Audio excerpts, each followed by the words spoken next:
Pinangunahan ng Police Regional Office 5 ang paggunita ng 160th anniversary ng kapanganakan ng Bicolanong bayani na si Brigadier General Simeon A. Ola na kinilala sa kanyang tapang at husay sa pamumuno. Ang magandang balita hatid ni Police Corporal Charis Casasos. Ng Police Regional Office 5 sa pamumuno ni Police Brigadier General Nestor C. Babagay Jr., Regional Director ng Police Regional Office 5, ang paggunita sa ika-160 anibersaryo ng kapanganakan ng Bicolanong bayani na si Brigadier General Simeon A. Ola noong Setyembre 2, taong kasalukuyan.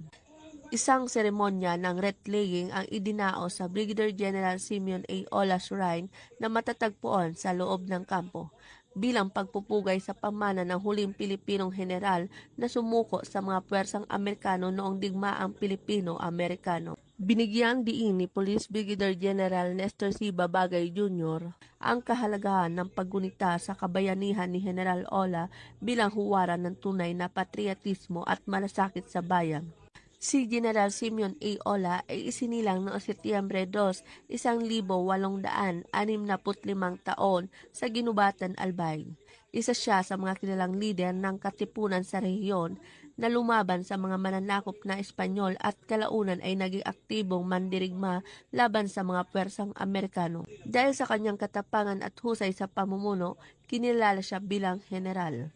Noong Setyembre 25, 1903 taon, si General Ola ang naging huling Pilipinong general na sumuko sa mga Amerikano. Isang makasaysayang pangyayari na nagmarka sa pagtatapos ng digmaang Pilipino-Amerikano sa rehiyon ng Bicol. Hindi lamang siya kinikilala bilang isang revolusyonaryo, kundi bilang isang lider na nagsilbi ng tapat sa kanyang komunidad kahit matapos ang digmaan.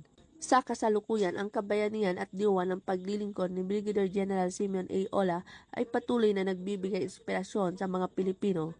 Isa siyang paalala sa kahalagahan ng integridad, katapangan at walang pag-iimbot ng paglilingkod sa bayan. Mula dito sa Bicol Region, ako po ang inyong PNN Correspondent, Police Corporal Doxy Charis Casasos, alagad ng batas taga-taguyod ng Balitang Pulis.